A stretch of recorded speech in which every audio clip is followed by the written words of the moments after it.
primeira coisa é que quando olhamos para a Sagrada Família, nós vemos que através dela o Verbo Divino se manifesta.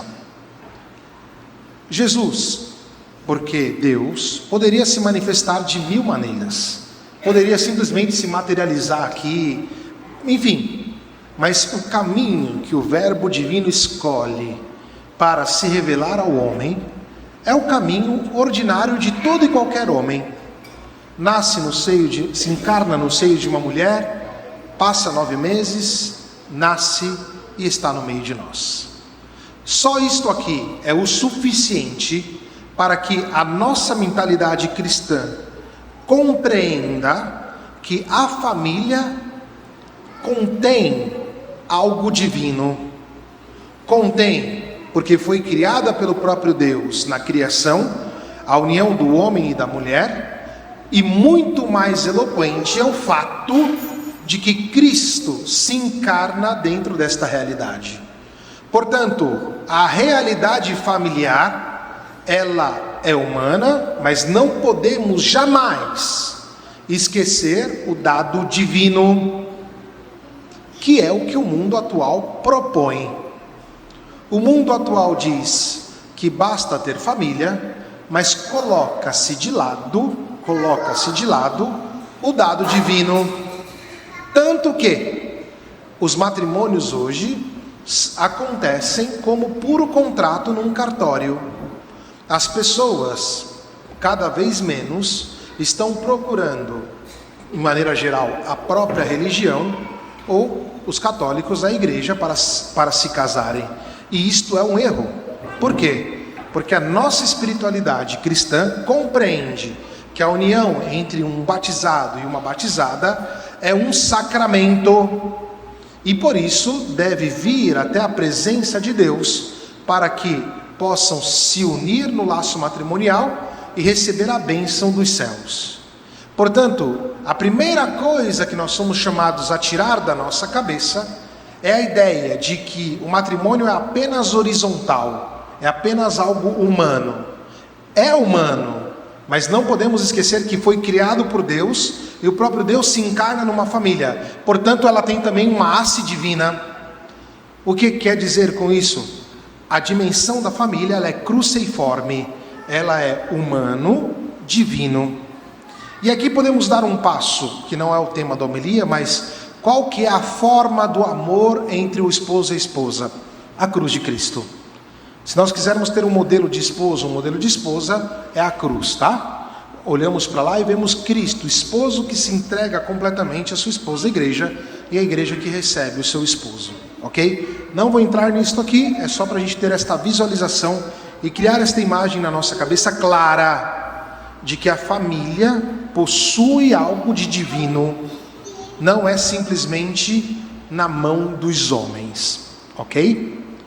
Mas aí nós vamos perceber que no mundo que vivemos, e podemos ser contaminados por isso, a ideia de família é só uma ideia contratual.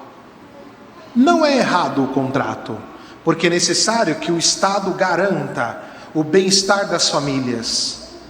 Mas o fato é que quando o Estado faz isso, ele procura, tirando Cristo, fazer da família o que ele quiser. E aí é quando vão surgir os famosos novos modelos de família, que não são modelos de família. Modelo de família é homem, mulher e os filhos. Homem, mulher batizados, casados na igreja, junto com os seus filhos, ok? Novos modelos de contrato não são modelos de família.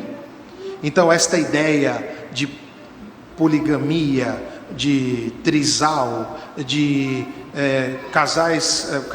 duplas do mesmo sexo, isto não está dentro do plano divino. Mas essas coisas começam a aparecer quando tiramos Deus da história e não contemplamos mais a família como um projeto de Deus. E é aqui que o cristão tem que tomar cuidado, para que a nossa cabeça não comece a caminhar segundo os critérios mundanos. Nós cristãos damos uma visualização para o mundo de Deus, não somente aquilo que o mundo pretende. Só que aqui nós vamos dar alguns outros passos e aprofundar um pouquinho mais. No último mês, no jornal Estado de São Paulo e na Rádio Band News, que são os dois veículos de comunicação que eu mais utilizo, então eu leio quando posso o jornal todo dia e escuto muito a Rádio Band News. Não teve no último mês, nos últimos 2 meses, um dia na semana que não se falava sobre família.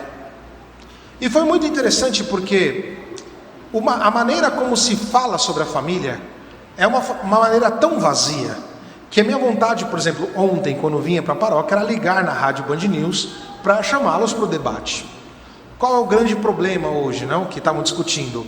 O fato de que a natalidade está diminuindo no Brasil, o que nós vamos fazer? O camarada conseguiu dar 1000 soluções, menos a mais óbvia: ter filhos. Quer diminuir a natalidade?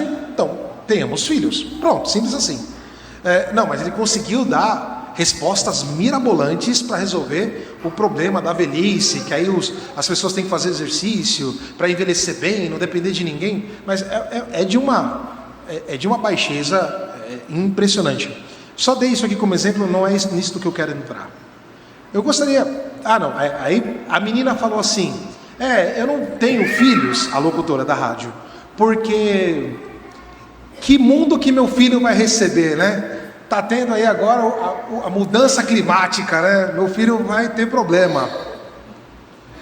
Se José tivesse pensado assim, ele não teria acolhido Nossa Senhora. São José e Nossa Senhora, e quando o menino Jesus nasceu, não nasceram com condições favoráveis, não se tornaram família em condições favoráveis, não. O Império Romano estava em Israel, situações econômicas bem graves, situações de tensões políticas graves. Imagina São José quando chega lá na terra dele e aí Maria vai dizer que está grávida. Você acha que São José não ficou desapontado? Bem provável, tanto que ele quis repudiar Nossa Senhora. Quis repudiar, não quero mais saber disso aqui não. Situações difíceis, mas São José, porque justo, obedece aquilo que Deus propõe. Portanto, se constitui como família em Nossa Senhora segundo o desígnio divino, não segundo o projeto pessoal, que muitas vezes nós pensamos ser a maneira para constituir a nossa família. Imagina se meu filho vai ter escola. Porque o que vai acontecer se eu não tiver uma super mansão para morar? Mas se eu não tiver o carro do ano? Isso aí é o modo do mundo pensar. Quando nós estamos abertos àquilo que Deus propõe, Deus não nos abandona. E se Deus te abandonar quando você quiser fazer a vontade dele, você, por favor, me avise, porque aí eu deixo de ser padre. Porque não tem lógica, seria uma mentira pregar que a família tem algo divino e depois Deus abandonar você. Aí não vale a pena ser padre mesmo, não vale a pena viver nem mesmo na igreja, é melhor ir embora. Deus não falha na sua promessa, e José compreendeu isto. Em uma situação de dificuldade, em uma situação de que ele poderia ter sido um pouco escarnecido, não poderiam ter tirado o sarro dele. Imagina, a mulher lá está grávida e o José pegou Nossa Senhora. Mas é doido, né? A mulher aparece aí contando a história de que o verbo se fez carne, que não sei o quê. Imagina a situação em que São José estava. Imagina se São José tivesse pensado: que escola vai estudar o menino? São José se colocava diante de Deus. Ele não tinha medo de obedecer aquilo que Deus queria. E portanto recebe Maria e o menino, e vai cumprir contra toda a lógica humana a vontade de Deus. E é bem isso aqui que eu gostaria de mostrar para vocês. Nós somos aqueles que andamos contra a lógica do mundo, porque nós abraçamos a lógica de Deus para o matrimônio e para a família, não a lógica que nós queremos. Filho é uma bênção. Me machuca quando tem cristão que mede filho segundo gasto. Isso é de uma pobreza, de uma miséria cristã impressionante. Não estou dizendo que é um oba-oba, como muitos podem pensar. Papa João Paulo II nos ensinou a paternidade responsável, a igreja é muito lúcida quando ela propõe as questões de família. Mas quando eu vejo pai e mãe que querem medir o filho por situação econômica, neste momento eu estou vendo a miséria de alguém que é cristão, que não entendeu nada, absolutamente. Porque filho é bênção, filho é sempre uma bênção. É óbvio que tem gasto, ninguém nega isso. É óbvio que tem situações complexas, ninguém nega isso. Mas Deus não nos abandona quando entendemos que dentro da nossa família, tudo aquilo que se vive, o amor do esposo e da esposa, a abertura à vida é uma bênção. Quando nós nos fechamos às bênçãos de Deus, é aí quando a família não consegue andar bem. É aí quando as coisas não começam a funcionar. A situação que nós vivemos hoje, sociologicamente falando, economicamente falando, é muito melhor do que aquela que José e Maria viveram. Muito melhor. Mas infinitamente melhor. Hoje, crianças não morrem por mortalidade infantil como no tempo de Jesus. Hoje tem remédio para tudo. Hoje tem escola. Escola pública, mas tem escola. O fato é que quando nós não vemos a família com o olhar daquilo que Deus propõe, nós vamos querer fazer dela aquilo que nós quisermos. E aí é quando as coisas começam a caminhar de maneira torta. É quando o divórcio começa a ser aceito como uma coisa normal. É quando duplas do mesmo sexo começam a se o importante é ser feliz. O importante é ser feliz é mandamento do demônio. O importante é fazer o que Deus manda, e ali está a felicidade. E muitas vezes aquilo que Deus manda não é o jeito que a gente quer.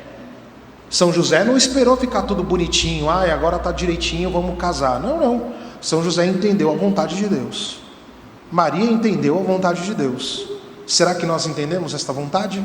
Ou será que nós estamos preocupados com as nossas tecnologias para a vida do matrimônio e da família? O seu esposo, você já percebeu muito rapidamente, o esposo é sempre perfeito, né? O esposo é perfeito, não, brincadeira, não? Você já percebeu muito rapidamente que o seu esposo não é perfeito. Você já percebeu muito rapidamente que a sua esposa não é perfeita. Mas se ali vocês não concebem que tem Deus no meio desta união, vocês vão se separar, óbvio. Mas se você consegue compreender que a dimensão do amor é cruciforme, você vai olhar para a sua esposa e vai agradecer a Deus todos os dias por ela. Vai olhar para o seu esposo e vai agradecer a Deus todos os dias por ele. Vai olhar para os seus filhos e vai agradecer a Deus todos os dias pela graça dos seus filhos. E nisto tudo vai se manifestando a beleza daquilo que é ser uma sagrada família. Na oração inicial, nós pedimos que possamos viver as virtudes da Sagrada Família para um dia chegar na casa do céu. E será que nós cristãos lutamos para que possamos viver estas virtudes? E a primeira virtude é esta de acolher a esposa, acolher o esposo na sua totalidade, sem uso de métodos anticoncepcionais. Método anticoncepcional é uma das vertentes desta ideia mundana que pensa que se pode fazer da família aquilo que se quer. O uso de métodos de fecundação também é um modo do homem de pensar que pode fazer da vida aquilo que se quer. A medicina é uma graça de Deus para nós, mas ela precisa elevar o homem, não substituir o homem. A medicina é uma graça de Deus para nós, desde que ela consiga melhorar as relações entre o homem e uma mulher, não separá-los. Quando acontece isso, nós estamos indo num caminho muito errado. E não à toa, hoje, tem milhões de seres humanos como nós, fecundados, nessas clínicas aí, e que já não sabem mais o que fazer. É um grande extermínio. Para nós cristãos, a vida começa no momento da fecundação, do espermatozoide e do óvulo. Só que como o homem fica querendo colocar-se acima de Deus, ele acha que ele pode fazer o que ele quiser. Então ele começa a buscar a fertilização in vitro, só que para um filho, mata não sei quantos outros. Os padres não falam isso, infelizmente, mas é o meu dever como sacerdote formado em matrimônio e família dizer isto. Infelizmente, nós temos o outro grande problema, que é o problema do aborto, que é a coisa mais terrível que existe no planeta Terra. E descartar óvulos fecundados é um aborto, tá? Descartar óvulos é um aborto. Mas ouvir médicos, o seu filho tem algum problema genético. e querer matá-lo. E tem pai e mãe que diz sim para essas coisas. Que cristão nós somos? Que cristão nós somos? É uma pergunta muito séria essa, sabe? E eu imagino o quanto seja difícil. Talvez tenhamos errado, pode acontecer. E aqui não vamos julgar ninguém. Mas se errou, é hora de ir diante de Deus, ir lá no confessionário, pedir perdão, se reconciliar, transformar a nossa mentalidade, dar um testemunho bonito do que é ser Sagrada Família, de entender que Deus está ali, de não ter medo de assumir na nossa vida que nós somos cristãos, de entender que cada filho que aparece para nós é uma bênção, de não se fechar para a graça da união entre o esposo e a esposa. É triste saber que esposos e esposas usam preservativo. É muito triste, porque isso significa um egoísmo, não um amor. O verdadeiro amor, ele é total, ele é único, completo, fiel, belo. E quando o homem ama plenamente a sua esposa, e quando a sua esposa ama plenamente o seu marido, ali nós temos uma manifestação da graça de Deus. Isto dentro do sacramento. E que beleza que é isto. Isso tira o nosso ser do egoísmo, tira e nos ensina modos criativos de amar, nos ensina a olhar o nosso esposo e a nossa esposa como bênção de Deus, nos ensina a olhar os nossos filhos como bênção de Deus. Se nós hoje professamos a fé na Sagrada Família, Jesus, Maria e José, nós somos chamados a professar esta fé também na nossa vida, que ao olhar vocês, casais, nós possamos nos alegrar de perceber que tem algo da manifestação divina naquilo ali. Possamos compreender que a providência divina também age nesta situação, que nem sempre, e sabemos disso, está dentro de um contexto bem formado, romântico. Tem cruzes para carregar, e ninguém é bobo de pensar que não tem. Mas como é bonito ver, por exemplo, que diante de uma situação de crise, o casal se une mais e tenta superar aquilo. Como é bonito perceber que em situações alegres, o casal está sempre sorrindo e criando os filhos com a maior alegria. Isso é graça, isso é graça. E para nós cristãos, este é o caminho, sabe? Este é o caminho. E Deus não nos abandona, como não abandonou José e Maria. E aqui é o outro lado, não? Ou seja, o fato de confiar que na família tem uma manifestação divina e fazer da nossa família aquilo que Deus propõe, Deus não nos abandona. Garanto para você, repito, se Deus te abandonar, pode me avisar. Eu deixo de ser padre no segundo seguinte. Deixo mesmo. Porque senão não tem lógica eu estar aqui pregando para vocês. Não tem lógica professar a fé na Sagrada Família. Basta dar a Deus a sua... Mais do que... basta confiar que o que Deus propõe para nós é uma graça enorme. Basta confiar. Tenha certeza disso. Hoje, então, olhando para a família de Nazaré, que não tem nada de Doriana, nada, ó. É só situação complexa. Jesus não tinha onde nascer, nasceu de noite. Herodes queria matar o menino, teve que fugir para o Egito. Só tem coisa errada, só situação difícil. Não tem nada da família do comercial da televisão nem na novela. Disseram sim para Deus. Será que hoje nós também teremos esta capacidade? Que você, ao olhar a Sagrada Família, tenha como um espelho para a sua. E pense nos momentos de crise no São José. O pobre São José era o único pecador dos dois ali, né? Maria cheia de graça, Jesus, Deus. Imagina para José, né? Tipo, não vou contar piadinha boba, né? Porque o pessoal sempre fala assim. Depois que eu casei, o homem fala, eu não sabia que eu tinha tanto defeito, né? Muito bem. Agora imagina José diante de Nossa Senhora que não tinha nenhum pecado, né? Que era para São José ali? Mas um modo alegre de dizer, mas veja, olhe para eles e pense, todas as dificuldades que viveu a família de Nazaré, nós não vivemos quase nada. E ainda assim nós ficamos colocando dedos para as coisas divinas. Peçamos a que São José, grande homem, patrono da igreja, que Maria interceda por nós. E que a nossa família seja também um lugar onde a manifestação do menino Jesus de Deus possa acontecer. Que assim seja. Amém.